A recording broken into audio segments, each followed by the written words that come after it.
Salam jumpa dengan saya Admin A di channel Darah Biru Raja-Raja.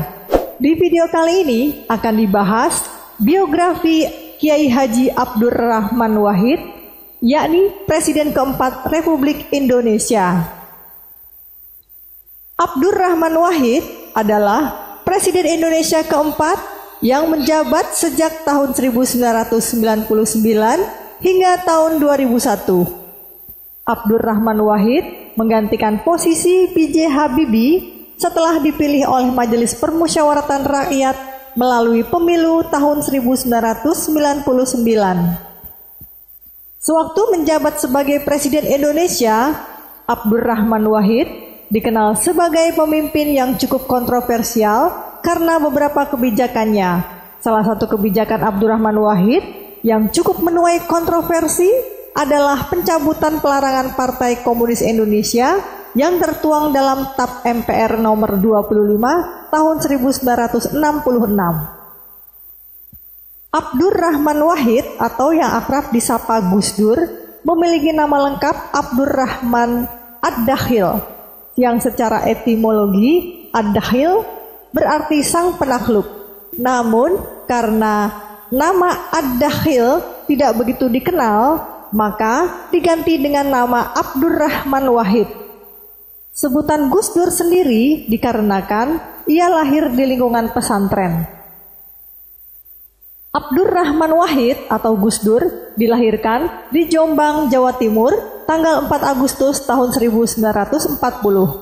Gus Dur merupakan putra pertama dari 6 bersaudara. Ayahnya bernama Kiai Haji Wahid Hashim yang merupakan putra dari Kiai Haji Hashim Asy'ari, yakni salah satu pendiri Jamiah Nahdlatul Ulama sebagai organisasi massa Islam terbesar di Indonesia dan sekaligus pendiri pesantren Tebu Ireng Jombang. Ibunya bernama Hajah Solehah, merupakan putri dari Kiai Haji Bisri Sansuri yang juga salah satu pendiri Jamiah Nahdlatul Ulama dan pendiri pesantren Denanyar, Jombang, Jawa Timur. Kakek Abdurrahman Wahid dari sanad ibunya merupakan Rais Am di Pengurus Besar Nahdlatul Ulama atau PBNU sebagai pengganti posisi Kiai Haji Wahab Kasbullah. Gus Dur pernah menyatakan secara terbuka bahwa ia adalah keturunan Tionghoa dari Tan Kim Han yang menikah dengan Tan Alok, yang merupakan saudara kandung dari Raden Patah atau Tan Eng Ha, yang merupakan pendiri Kesultanan Demak. Tan Alok dan Tan Eng Ha merupakan anak dari Putri Campa yang merupakan putri Tiongkok, yaitu selir Raden Brawijaya V. Berdasarkan penelitian seorang peneliti Prancis, Louis Charles Damais, Tan Kim Han diidentifikasikan sebagai Syekh Abdul Qadir Al-Shini yang makamnya ditemukan di Trowulan. Untuk lebih jelas mengenai silsilah Gus Dur atau Kiai Haji Abdurrahman Wahid, bisa ditonton di video sebelumnya yang berjudul Silsilah Kiai Haji Abdurrahman Wahid. Linknya saya taruh di deskripsi. Tahun 1949, ayah Gus Dur diangkat menjadi Kepala Menteri Agama pertama, sehingga keluarga Wahid Hashim pindah ke Jakarta untuk memasuki suasana yang baru. Setelah kepindahannya di Jakarta, berbagai tamu dari berbagai kalangan bertamu ke kediaman Wahid Hashim. Hal itu menjadikan Gus Dur menambah pengalaman untuk mengenal dunia politik. Sewaktu kecil, Gus Dur gemar membaca dan kerap menghabiskan waktunya di perpustakaan pribadi milik sang ayah. Sejak kecil, Gus Dur terlihat mempunyai kesadaran penuh untuk mengambil alih tanggung jawab Nahdlatul Ulama. Pada tahun 1944, Gus Dur pindah ke Jakarta karena ayahnya terpilih sebagai Ketua Partai Majelis Syuro Muslimin Indonesia yang biasa disingkat Masyumi. Masyumi adalah sebuah organisasi dukungan dari tentara Jepang yang pada saat itu menduduki Indonesia. Setelah deklarasi kemerdekaan Indonesia pada tanggal 17 Agustus tahun 1945, Gus Dur kembali ke Jombang dan tetap berada di sana selama perang mempertahankan kedaulatan Indonesia melawan Belanda. Ia kembali ke Jakarta pada akhir perang tahun 1949 karena ayahnya ditunjuk sebagai Menteri Agama. Gus Dur menempuh pendidikan dasarnya di Jakarta, yakni masuk ke SD Kris, sebelum pindah ke SD Matraman Perwari. Untuk menambah pengetahuan oleh ayahnya, Gus Dur diajarkan ayahnya membaca buku non-muslim, majalah, dan juga koran. Pada tahun 1952, ayahnya sudah tidak menjadi Menteri Agama, tetapi beliau tetap tinggal di Jakarta. Pada sekitar April tahun 1953, ia bersama sang ayah pergi ke Sumedang, Jawa Barat, untuk menghadiri pertemuan NU. Akan tetapi, di tengah perjalanan, mobil yang mereka tumpangi mengalami kecelakaan dan ayahnya meninggal. Gus Dur lulus dari sekolah dasar pada tahun 1953. Pada tahun 1954, Gus Dur melanjutkan pendidikannya di SMP.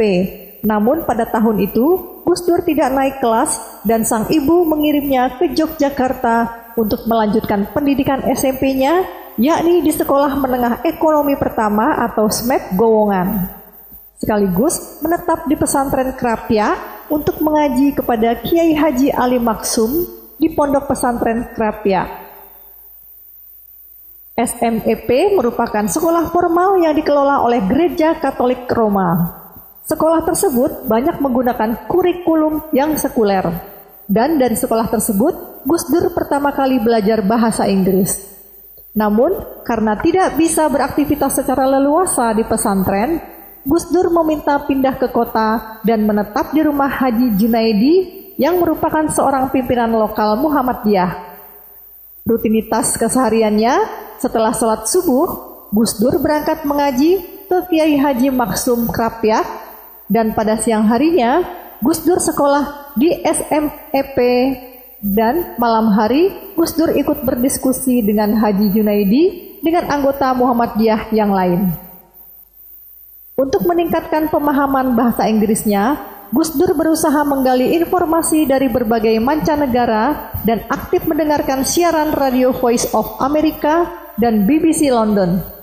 Saat seorang bernama Sumantri, guru SMEP, mengetahui Gus Dur pandai bahasa Inggris, Sumantri memberinya buku berjudul What is to be Done.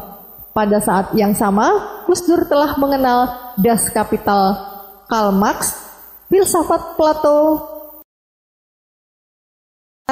dan lain-lain. Setelah tamat dari SMEP tahun 1957, Gus Dur melanjutkan pendidikannya di pesantren Tegalrejo, Magelang, Jawa Tengah, yang dipimpin oleh Kiai Haji Kudori. Gus Dur pun dikenal dengan ritual-ritual sufi yang mistik dengan bimbingan kiainya itu. Dari situlah Gus Dur sering melakukan ziarah ke kuburan-kuburan para wali yang keramat di Pulau Jawa. Ia termasuk murid berbakat dan ia mampu menyelesaikan pendidikan pesantrennya hanya dalam waktu 2 tahun yang seharusnya adalah 4 tahun. Pada tahun 1959, ia kembali ke Jombang dan menetap di pesantren Tambak Beras hingga Gus Dur berusia 20 tahun.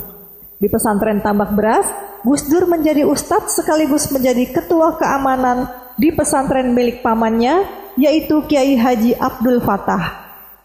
Bahkan, ia juga bekerja sebagai jurnalis majalah Horizon serta majalah Budaya Jaya. Di usia 22 tahun, pada November tahun 1963, Gus Dur berangkat menuju Mekah untuk menunaikan ibadah haji sekaligus menuju Mesir untuk melanjutkan studi di Universitas Al-Azhar. Gus Dur mendapatkan beasiswa dari Kementerian Agama untuk belajar studi Islam di Universitas Al-Azhar, Kairo, Mesir. Walaupun fasih berbahasa Arab, ia harus terpaksa mengikuti kelas remedial atau madrasah aliyah sebelum belajar Islam dan bahasa Arab, karena ia tidak mampu membuktikan bahwa ia fasih berbahasa Arab. Gus Dur merasa kecewa. Ia pun terpaksa harus mengambil kelas remedial. Di tahun 1964, ia menikmati hidup dengan menonton film Eropa dan Amerika dan juga menikmati menonton sepak bola. Gus Dur juga terlibat dengan Asosiasi Pelajar Indonesia dan menjadi jurnalis majalah dari asosiasi tersebut. Pada akhir tahun 1964, Gus Dur berhasil lulus kelas remedial Arabnya. Dan pada tahun 1965, ia mulai belajar tentang studi Islam dan bahasa Arabnya. Di Mesir, ia bekerja di Kedutaan Besar Indonesia. Saat ia bekerja, terjadi peristiwa G30S. Kedutaan Besar Indonesia di Mesir diperintah untuk melakukan investigasi pada pelajar universitas dan memberikan laporan kedudukan politik mereka. Dan Gus Dur diberi perintah tersebut. Ia ditugaskan untuk menulis laporan. Gus Dur kecewa dan tidak setuju dengan metode belajar dari universitas dan pekerjaannya pasca peristiwa G30S yang mengganggu dirinya.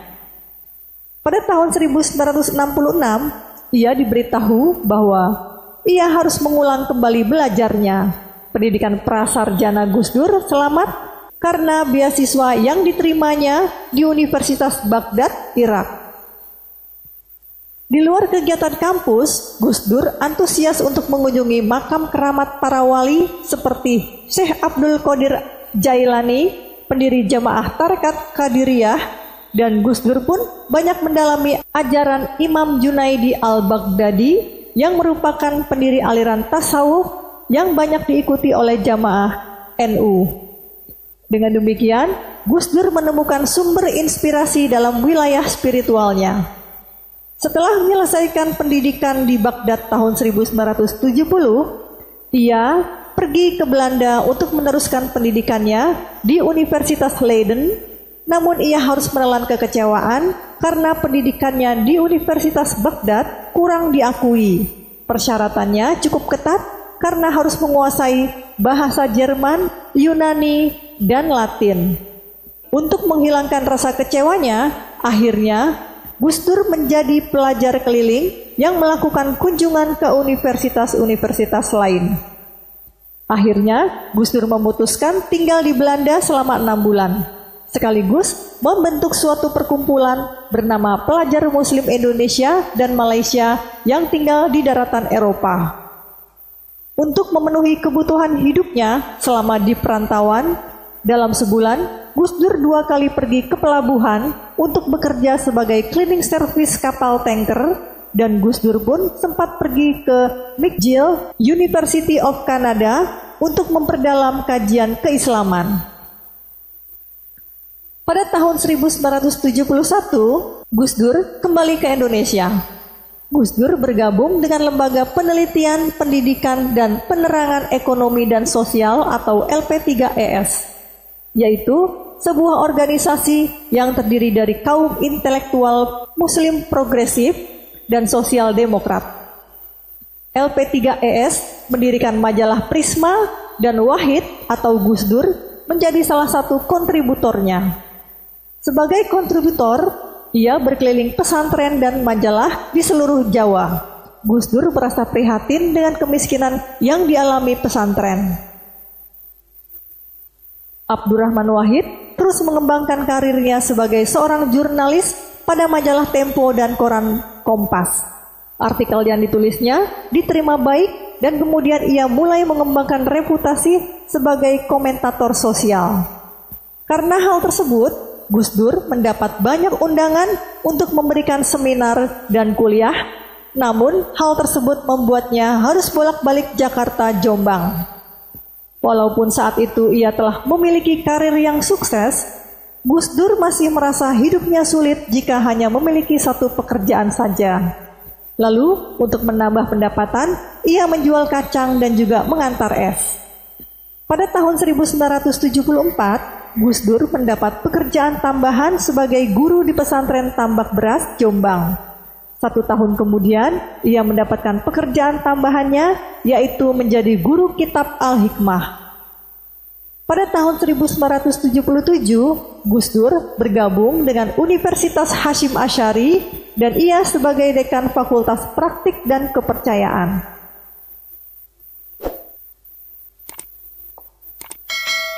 Pada tahun 1980, awalnya Gus Dur menolak untuk bergabung dengan Dewan Penasehat Agama NU sebanyak 2 kali. Namun setelah kali ketiga kakeknya Bisri Sansuri menawarinya, akhirnya Gus Dur mau bergabung dan menjabat sebagai seorang katib awal PBNU hingga tahun 1984. Pengalaman politik pertamanya yaitu ia ikut berkampanye untuk Partai Persatuan Pembangunan atau P3, yaitu sebuah partai Islam yang merupakan gabungan dari 4 partai Islam termasuk NU dalam pemilu legislatif tahun 1982. Di NU, Gus Dur berperan dalam mereformasi dan menghidupkan organisasi ini yang tadinya dianggap stagnan. Pada tanggal 2 Mei 1982, para pejabat tinggi NU bertemu dengan ketua NU yaitu Idham Khalid dan memintanya untuk mengundurkan diri sebagai ketua. Awalnya, Idham menolak mundur dari jabatannya, namun akibat tekanan, akhirnya Idham mundur. Pada tahun 1983, Soeharto kembali terpilih menjadi presiden untuk keempat kalinya dan memulai mengambil langkah untuk membuat Pancasila sebagai ideologi negara.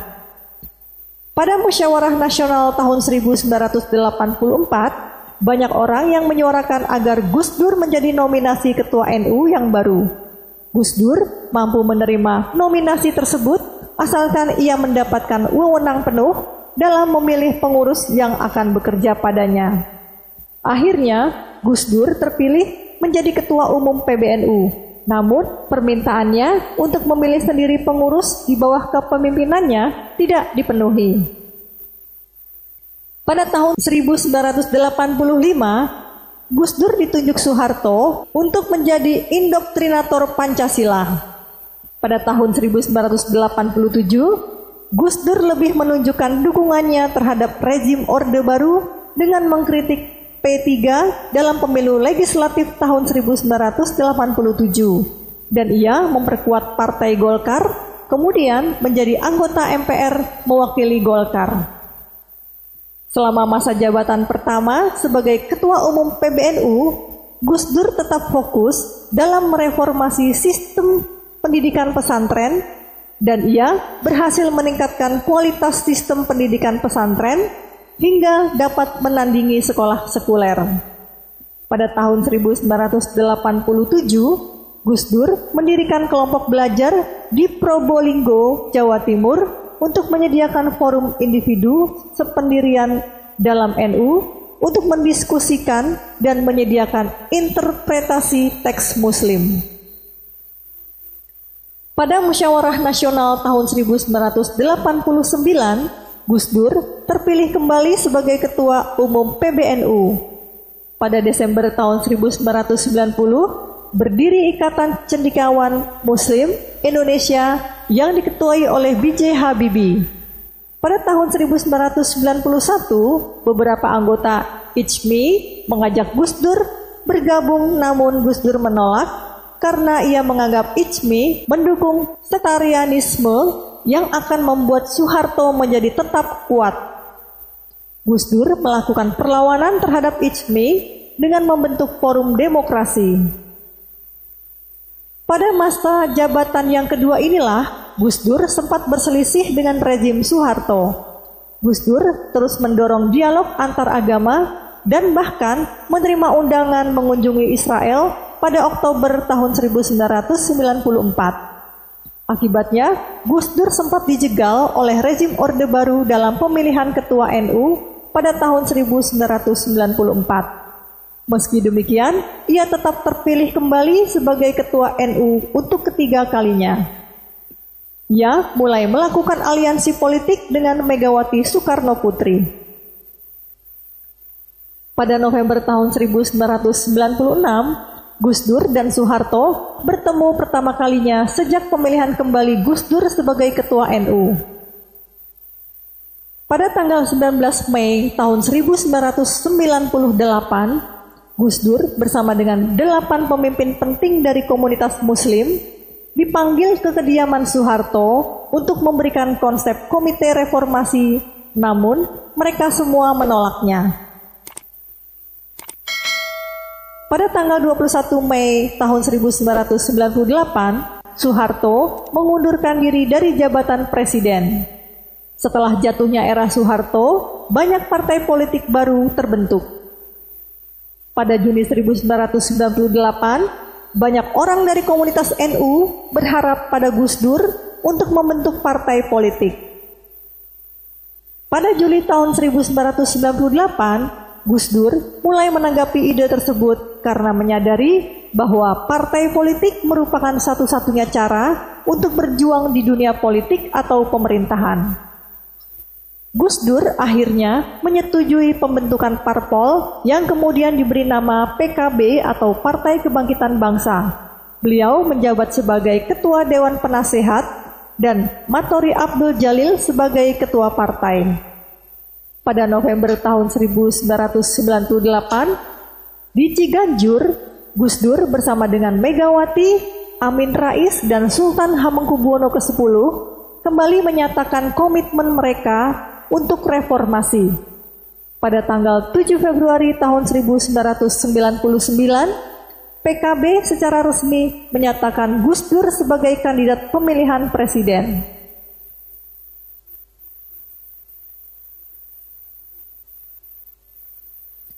Pada Juni tahun 1999, Partai PKB ikut serta dalam pemilu legislatif. PKB memenangkan 12% suara dengan PDIP memenangkan 33% suara. Namun karena PDIP tidak memiliki kursi mayoritas penuh, lalu membentuk aliansi dengan PKB. Pada bulan Juli tahun 1999, Amin Rais membentuk Poros Tengah yang berisi partai-partai politik Muslim. Pada tanggal 7 Oktober tahun 1999, Amin dan Poros Tengah secara resmi mencalonkan Abdurrahman Wahid sebagai calon presiden. Hal ini tentu saja merubah komitmen terhadap PDI Perjuangan.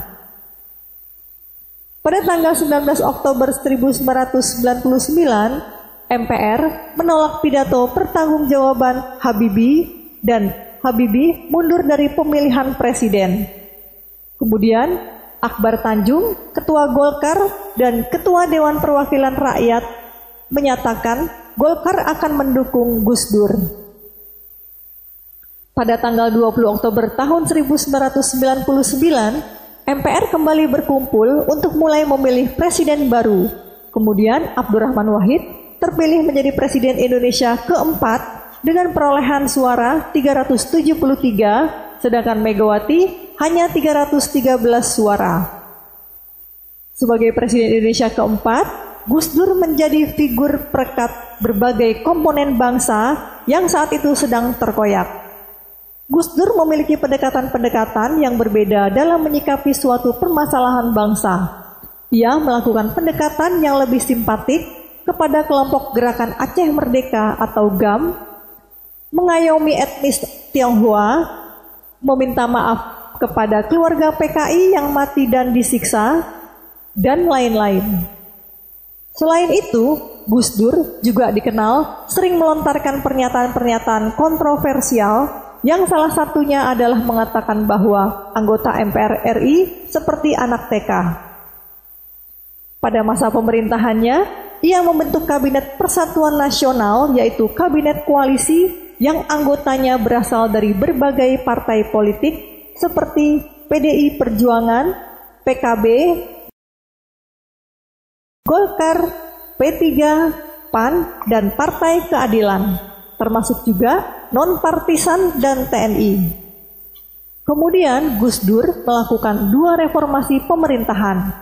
Reformasi pertama yaitu membubarkan Departemen Penerangan yang menjadi senjata utama rejim Soeharto dalam menguasai media dan reformasi.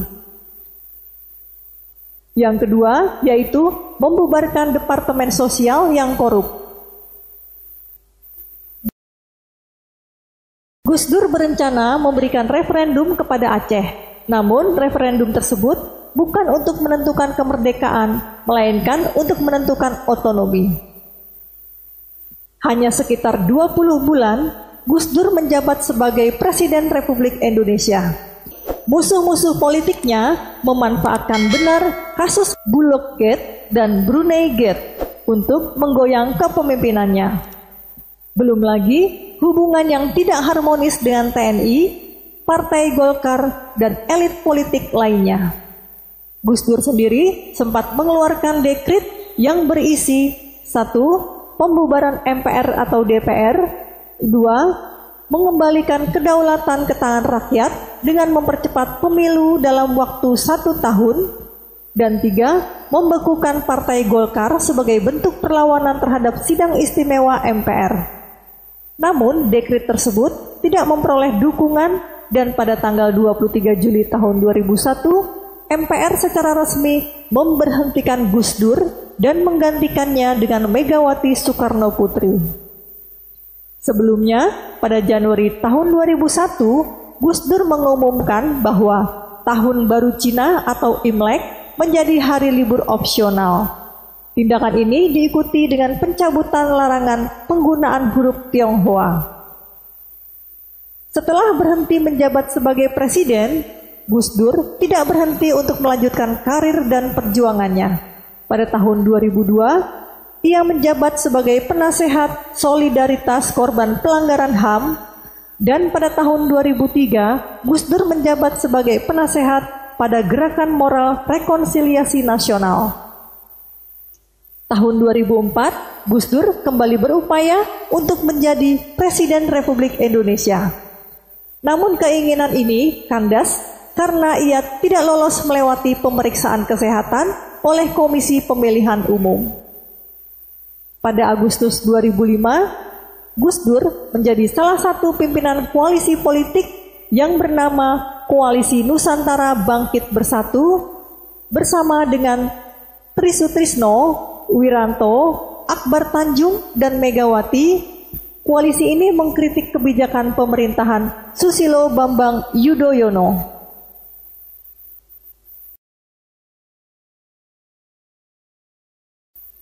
Pada tahun 2009, Gus Dur menderita beberapa penyakit. Bahkan sejak ia menjabat sebagai presiden, ia menderita gangguan penglihatan sehingga surat dan buku seringkali dibacakan atau jika saat menulis seringkali juga dituliskan. Ia mendapatkan serangan stroke, diabetes, dan gangguan ginjal.